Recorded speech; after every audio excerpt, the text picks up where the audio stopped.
Subscribe பண்ணாதவங்க subscribe பண்ணுங்க. அப்படியே பக்கத்துல இருக்க பெல் ஐகானையும் பிரஸ் பண்ணுங்க. கும்பராசியில பிறந்த உங்க மனசு ஏன் அடிக்கடி உடையுது? நீங்க எவ்வளவு உண்மையான அன்பை கொடுத்தாலும் நல்ல போயிட்டு இருக்கிற உறவுகள் கூட உங்களை விட்டு ஏன் விலகி போகுது? இந்த வலிக்கு பின்னாடி இருக்கிற உண்மையான காரணம் என்ன? இதுல இருந்து நீங்க எப்படி வெளியே வர்றது? வணக்கம், ஆஸ்ட்ரோ வாய்ஸ் தமிழ் நிகழ்ச்சிக்கு உங்களை அன்போட வரவேற்கிறேன்.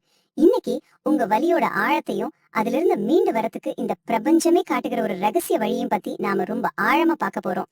இந்த ஒரு வரியை கேட்கும் போது உங்க இதயத்தோட ஆழத்துல இருந்து இது ஒலிக்கிற மாதிரி இருக்குதா? உண்மைதாங்க. நீங்க யாரையுமே வேணும்னு விட்டுட்டு போறதில்ல. ஆனா உங்களை சுத்தி இருக்கிற உறவுகள் தான் உங்களை புரிஞ்சிக்காம உங்களை விட்டு விலகி போயிடுறாங்க. அந்த தனிமையோட வலி உங்களுக்கு மட்டும்தான் புரியும். வாங்க, இந்த பயணத்தை நாம ஒன்னா சேர்ந்து ஆரம்பிக்கலாம்.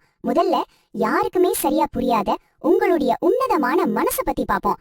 அப்புறம் உறவுகள்ல ஏன் சிக்கல் வருதுன்னு ஆராய்வோம். அந்த பிரிவு கொடுக்கிற ஆழமான வலியை நாம புரிஞ்சுக்கிட்டு அதுல இருந்து மீண்டு வர்றதுக்கு கிரகங்கள் காட்டுற பாதையும் தெரிஞ்சுக்குவோம். கடைசியா உங்க வாழ்க்கையில மலர போற ஒரு புதிய உறவோட தொடக்கத்தை பத்தின ஒரு பெரிய நம்பிக்கையோட இந்த பயணத்தை நாம நிறைவு செய்யலாம். முதல்ல உங்க வலிய பத்தி பேசுறதுக்கு முன்னாடி உங்களுடைய தூய்மையான உயர்ந்த குணத்தை பத்தி நாம புரிஞ்சுக்கணும். ஏன்னா கும்பராசியோட இயல்பே ரொம்ப ரொம்ப தனித்துவமானது. ஒரு கோவில் கோபுரத்தோட உச்சியில ஒரு கலசம் இருக்கும் இல்லையா? அதை பாத்திருக்கீங்களா? அது மழையில வெயில்ல புயல்ல எல்லாத்தையும் தாங்கிக்கிட்டு அசையாம நிக்கும். அந்த கோவிலுக்கே ஒரு அடையாளத்தையும் ஒரு மரியாதையும் ஒரு தெய்வீக தன்மையும் கொடுக்கறது அந்த கலசம் தான். நீங்களும் அப்படிதான். உங்களை நம்பி வர உறவுகளை, உங்க நண்பர்களை, உங்க வாழ்க்கை துணைய உங்க தோள்ல சுமந்து அவங்கள வாழ்க்கையோட உச்சிக்கு கொண்டு போற ஒரு கோபுர கலசமா தான் நீங்க இருக்கீங்க. உங்க தியாகம் வெளியே தெரியாது, ஆனா உங்க இருப்பு அவங்கள உயர்த்திக்கிட்டே இருக்கும். உங்க குணத்தோட ஆணி வேறி இந்த 5 விஷயங்கள் தான். முதல்ல பாத்தீங்கன்னா அதீதமான பொறுமை. ஒரு கடல் எவ்வளவு ஆழமா இருக்குமோ அந்த அளவுக்கு உங்க பொறுமை ஆழமானது. ஒருத்தர் தப்பு பண்ணா கூட உடனே கோவப்பட மாட்டீங்க. ஏன் இப்படி பண்ணாங்கன்னு நிதானமா யோசிப்பீங்க. அவங்களுக்கு இன்னொரு வாய்ப்பு கொடுக்கலான்னு உங்க மனசு சொல்லும். இந்த பொறுமையாலதான் பல வழிகளை நீங்க சத்தமே இல்லாம சகிச்சுக்கிறீங்க. 2வது, தீர்க்கமான ஆலோசனை. யாருக்காவது குழப்பம்னா நீங்க தான் உங்களுக்கு கலங்கரை விளக்கம். உங்க ஆலோசனை தெளிவா நடைமுறைக்கு ஏத்த மாதிரி ஒரு தொலைநோக்கு பார்வையோட இருக்கும். ஆனா பல சமயம் அந்த ஆலோசனையோட மதிப்பை மத்தவங்க புரிஞ்சுக்கிறதே இல்ல. 3வது, சுதந்திரத்தை மதித்தல். இதுதான் உங்க குணத்தோட உச்சம். ஒருத்தரை நீங்க நேசிக்கிறீங்கன்னா அவங்கள உங்க கட்டுப்பாட்டுல வைக்கணும்னு நினைக்கவே மாட்டீங்க. அவங்க கனவுகளுக்கு அவங்களோட தனிப்பட்ட நேரத்துக்கு முழு மரியாதை கொடுப்பீங்க. நீயா இருன்னு சொல்றதுதான் உங்க அன்போட தாரக மந்திரம். அடுத்ததா, காயப்படுத்தாத வார்த்தைகள். உங்க நாக்குல இருந்து வர்ற ஒவ்வொரு வார்த்தையும் மத்தவங்களை காயப்படுத்திட கூடாதுன்னு ரொம்ப ரொம்ப கவனமா இருப்பீங்க. கோபத்தோட உச்சியில இருக்கும்போது கூட உங்க வார்த்தைகள்ல ஒரு கண்ணியம் இருக்கும்.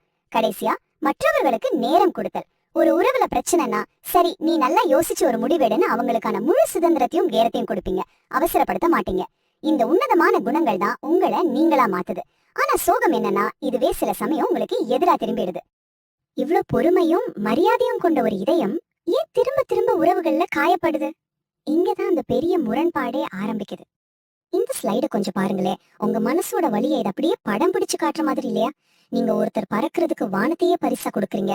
ஆனா பதிலுக்கு உங்களுக்கு கிடைக்கிறது ஒரு சிறை கூண்டு மாதிரி கட்டுப்பாடுகள். நீங்க மனசார மரியாதையை கொடுக்குறீங்க, அவங்க கருத்துக்கும் உணர்வுக்கும் மதிப்பு கொடுக்குறீங்க. ஆனா திரும்ப கிடைப்பதோ உங்களை குறைச்சு மதிப்பிடுற அவமரியாதை. உங்களுடைய கடல் போன்ற பொறுமைக்கு பரிசா கிடைப்பதோ சின்ன சின்ன விஷயங்களுக்கெல்லாம் தேவையே இல்லாத உணர்ச்சி பூர்வமான நாடகங்கள். இது எந்த விதத்துல நியாயம்? இப்படி ஒரு சூழல்ல உங்க இதயம் எப்படி காயப்படாம இருக்கும்? இந்த எல்லா குழப்பங்களுக்கும் எல்லா வலிகளுக்கும் மூல காரணம் ஒன்னே ஒண்ணுதாங்க. உங்க ஆன்மாவோட அடிப்படை தேவை மன சுதந்திரம். அது ஒரு பறவை மாதிரி சுதந்திரமா சிறகடிச்சு பறக்க ஆசைப்படுது. உங்க எண்ணங்களுக்கு உங்க வாழ்க்கை முறைக்கு அந்த சுதந்திரம் கண்டிப்பா வேணும். எப்போ ஒருத்தர் உங்களை கட்டுப்படுத்த நினைக்கிறாங்களோ, உங்க சுதந்திரத்தோட சிறகுகளை வெட்ட நினைக்கிறாங்களோ, அதைத்தான் உங்களால துளி கூட தாங்கிக்க முடியறதில்ல. அதை உங்களுக்கு செய்யப்படுற மிகப்பெரிய அவமானமா நீங்க நினைக்கிறீங்க. அந்த நொடியில தான் அந்த உறவோட அஸ்திவாரத்துல முதல் விரிசல் விழ ஆரம்பிக்குது. இந்த தப்பான புரிதலுக்கு பிறகு உங்க பயணத்தோட அடுத்த கட்டம் ஆரம்பிக்குது. அதுதான் பிரிவு கொடுக்கிற ஆழமான மனசுக்குள்ள புதிஞ்சு போற வலி. ஒரு தேல் கொட்டினா அந்த விஷம் உடம்பு முழுக்க பரவி எப்படி வலிக்குமோ அப்படிதான் அவமரியாதையான வார்த்தைகளாலையும் அர்த்தமே இல்லாத கட்டுப்பாடுகளாலையும் உங்க மனசை திரும்ப திரும்ப கொட்டும்போது அந்த விஷம் உங்க ஆன்மா முழுக்க பரவிடுது.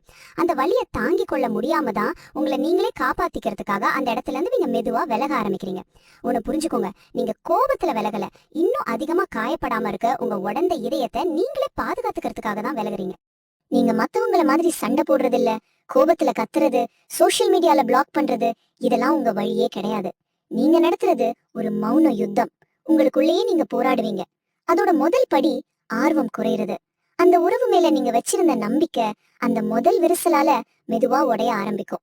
உங்க ஆர்வம் வத்தி போகும். ரெண்டாவதா, நேரம் குறையுறது. ஒரு காலத்துல அவங்க கிட்ட பேசுறதுக்காக மணிக்கணக்குல காத்துட்டு இருந்த நீங்க இப்போ மெதுவா அவங்க கூட பேசுற நேரத்தை குறைச்சிக்குவீங்க. இது நீங்க வேணும்னு செய்யறதில்ல, உங்க வலி உங்களை அப்படி செய்ய வைக்கும். மூணாவதா, உணர்ச்சி துண்டிப்பு. இதுதான் ரொம்ப ரொம்ப கடினமான நிலை. மனசளவுல அந்த உறவை விட்டு நீங்க முழுசா வெளியே வந்திருப்பீங்க. அவங்க உங்க பக்கத்துல இருந்தாலும் உங்க ஆன்மா ரொம்ப தூரம் போயிருக்கும். கடைசியா, அமைதியான விலகல். எந்த ஆர்ப்பாட்டமும் இல்லாம, ஒரு சின்ன சத்தம் கூட இல்லாம, ஒரு காத்து கூட அறியாம அந்த உறவில் இருந்து அமைதியா விலகி போயிடுவீங்க. இந்த மௌன யுத்தத்தோட மிகப்பெரிய சோகம் என்ன தெரியுமா? உங்க வழி யாருக்குமே தெரியாது. நீங்க தனியா உங்களுக்குள்ளேயே போராடுவீங்க. நான் என்ன தப்பு பண்ணேன்? நான் கொடுத்த அன்புல உண்மையே இல்லையா? என் பொறுமைதான் எனக்கு தப்பா போயிடுச்சா அப்படின்னு 1000 கேள்விகளை உங்களுக்குள்ளேயே கேட்டு அதுக்கு பதிலும் தெரியாம உங்களை நீங்களே சித்திரவதை செஞ்சுக்குவீங்க. உங்க கண்ணீரை யாருக்கும் காட்டாம, உங்க கஷ்டத்தை யார்கிட்டயும் சொல்லாம, ஒரு எரிமலை மாதிரி எல்லாத்தையும் உங்களுக்குள்ளேயே புதைச்சுக்குவீங்க. சரி, இந்த உணர்ச்சி போராட்டங்கள்ல இருந்து நாம கொஞ்ச நேரம் வெளியில வந்து உங்க வலிக்கு பின்னாடி இருக்கிற ஆன்மீக ஜோதிட காரணங்கள் என்னன்னு பார்க்கலாம். இந்த பிரபஞ்சம் உங்களுக்கு என்ன சொல்ல முயற்சி பண்ணுதுன்னு நம்ம புரிஞ்சுக்கலாம். உங்க ராசியோட அதிபதியே கர்மகாரகன், நீதி தேவன்னு சொல்லப்படுற சனி பகவான் தான். அவர்தான் உங்களுக்கு அந்த எல்லை இல்லாத பொறுமையையும் அசைக்க முடியாத சுய கௌரவத்தையும் வாழ்க்கையோட கடினமான நேரத்துல கூட நிதானமா இருக்கிற தன்மையும் கொடுக்கறாரு. உங்க குணத்தோட அஸ்திவாரமே அவர்தான். சனி பகவானோட ஆதிக்கத்தினாலதான் எவ்வளவு பெரிய வலியா இருந்தாலும் அதை நீங்க அமைதியா தாங்கிக்கிற சக்தியை பெறீங்க.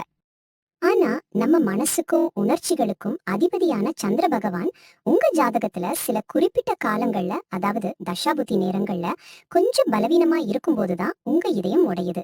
அது ஒரு புயல் அடிக்கிற மாதிரி ஒரு நேரம். அந்த நேரத்துலதான் மத்தவங்க சொல்ற சின்ன வார்த்தை கூட உங்க மனசை ரொம்ப ஆழமா காயப்படுத்துது.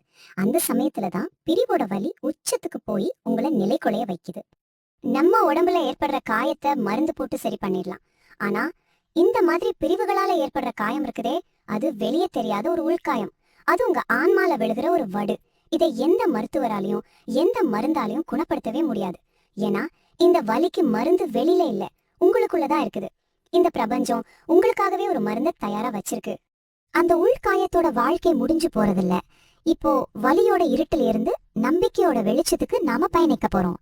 நல்லா ஞாபகம் வச்சுக்கோங்க, ஒவ்வொரு முடிவும் ஒரு புதிய அழகான தொடக்கத்துக்கான திறந்த வாசல். உங்க வாழ்க்கையிலயும் ஒரு பிரகாசமான புதிய அத்தியாயம் காத்துக்கிட்டு இருக்கு. இந்த பிரபஞ்ச உண்மைய உங்க இதயத்துல ஆழமா பதிய வச்சுக்கோங்க. ஒரு உறவால ஏற்பட்ட காயத்தை இந்த உலகத்துல இருக்கிற எந்த மருந்தாலையும் குணப்படுத்த முடியாது. அதை விட மேலான உங்க ஆன்மாவை புரிஞ்சுக்கிற, உங்க சுதந்திரத்தை மதிக்கிற இன்னொரு உறவால மட்டும்தான் அந்த காயத்தை முழுசா குணப்படுத்த முடியும். இது பிரபஞ்சத்தோட நியதி. இதுதான் உங்களுக்கான விதி. ஜோதிட ரீதியா இந்த பிரபஞ்சம் உங்களுக்கு ஒரு மிகப்பெரிய வாக்குறுதியை கொடுக்குது. உங்க ராசிக்கு 5ஆம் இடமான பூர்வ புண்ணியஸ்தானத்துக்கு அதிபதியா புதன் பகவான் வர்றார். பூர்வ புண்ணியம்னா நீங்க போன ஜென்மங்கள்ல செஞ்ச நல்ல காரியங்களோட பலன். புதன் பகவானுக்கு ஒரு இரட்டைத்தன்மை உண்டு.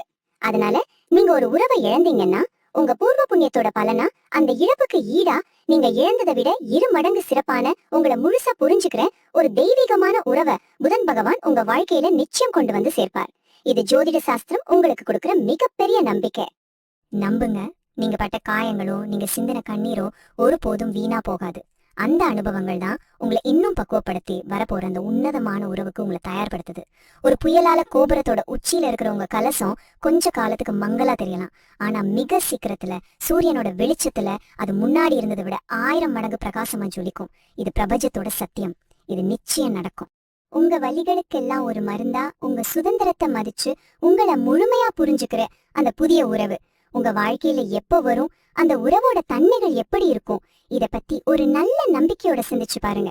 இந்த ஆழமான பயணத்துல என் கூட கைகோர்த்து பயணிச்சவங்க எல்லாருக்கும் என் மனமார்ந்த நன்றி. இந்த வழிகாட்டுதல் உங்க காயப்பட்ட இதயத்துக்கு ஒரு சின்ன மருந்தா இருந்திருக்கும்னு நான் நம்புறேன். மேலும் தகவலுக்கு எங்க சேனலை மறக்காம சப்ஸ்கிரைப் பண்ணுங்க. நன்றி.